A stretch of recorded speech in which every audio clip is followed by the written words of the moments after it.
Nawaz Sharif, former Prime Minister and leader of the Pakistan Muslim League, and gestures during a news conference in Islamabad, Pakistan, on May 10.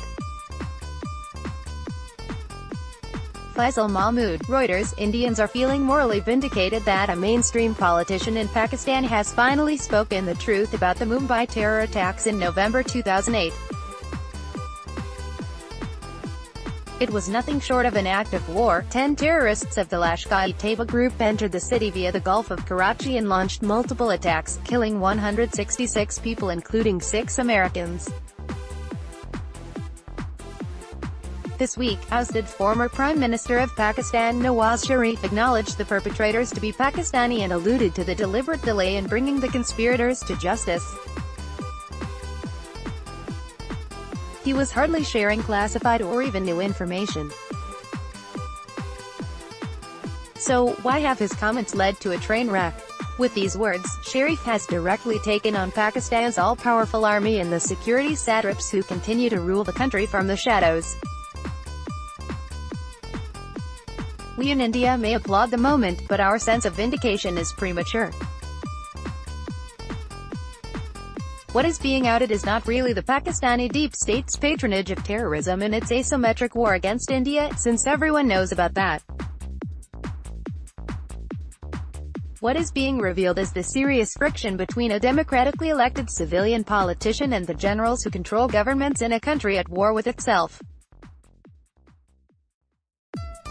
This development will sadly change nothing for India, or for the families of the victims of the terrorist attack. All of this is more about Pakistan's domestic fissures. Nawaz Sharif has gone all in with this high-risk gamble for survival. Sharif has been Prime Minister of his country 3 times. In each instance, he was removed before he could complete his term. In 2017, Sharif had to step down from office ostensibly because of a corruption case, but he is widely seen to have been targeted because he is on the wrong side of the ever-powerful military. He was eventually sent packing not because of the Panama Papers in which his family was named, but because the court said he had failed to be Sadiq and Amin, or honest and trustworthy. These vaguely worded morality tests were introduced into law by Zia-ul-Haq, another military dictator.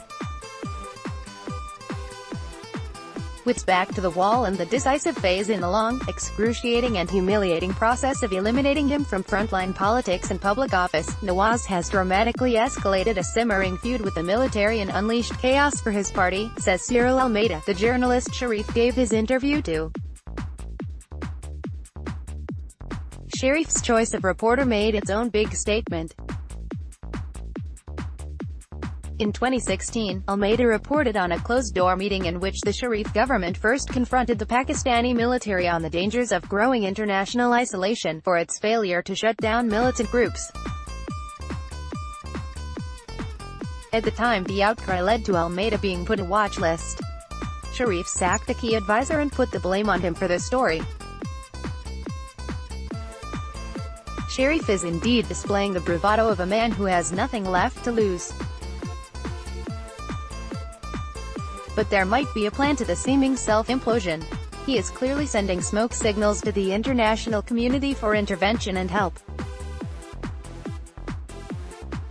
In his interview, he specifically referenced Chinese President Xi Jinping and Russian President Vladimir Putin as having asked Pakistan to shut down its support to terror groups on its soil.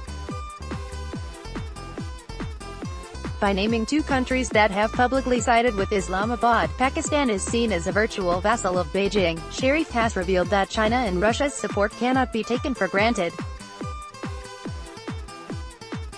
At least privately, the 2 countries' patience could be wearing thin.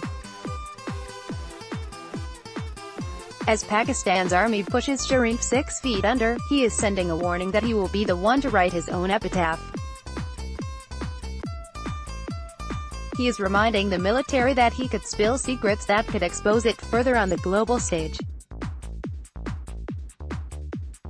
In 2013, the government of Saif Ali Zardari, husband of Benazir Bhutto, who was assassinated by terrorists, handed over power to Sharif's party in what was the first democratic transition of power in Pakistan's history. This led many to describe Pakistan's rocky and faux democracy as finally stabilizing and entering a post-coup phase. Before this, the army had managed to displace elected governments every few years.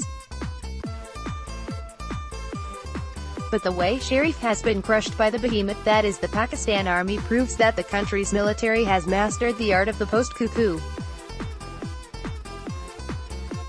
In other words, its control over institutions is so complete that it no longer needs to officially impose martial law. Not only did Sharif have to quit as prime minister, he also can no longer lead his party or contest another election for as long as he is alive. This could have been a moment for Pakistan's political parties to stand in solidarity with Sharif and endorse his statement that you cannot run a country with 2 or 3 parallel governments. After all, his predecessor, from the opposition PPP, People's Party of Pakistan, Yusuf Gilani said exactly the same thing when he called the ISI, the country's main spy agency, a state within a state. But they all missed the chance and pounced on Sharif for being a traitor who was speaking for India instead of his own country. The other parties have also lashed out at him. Sharif is hoping that by presenting his competitors as supplicant to the military he may strike a popular chord with voters in elections that are to take place in the next few months. And in his speeches he urges people not to elect a government of puppets, but at the moment his main challenge is to keep his party and his brother, Shahbaz who stepped in for him, on his side. What Sharif said about Pakistan's role in the November 2008 attacks is backed up by plenty of evidence. Even if Pakistan refuses to credit the multiple dossiers of proof presented to it by India, a Chicago court has already convicted David Headley, a Pakistani American, for his role in enabling the terror attack. His testimony is full of damning details on the role of security agencies in Pakistan in plotting the attacks. One can criticize Sharif for being opportunistic in the timing of his candor. He could be accused of not having done enough to shut down the extremists when he had the chance. That doesn't take away from the truth of his words,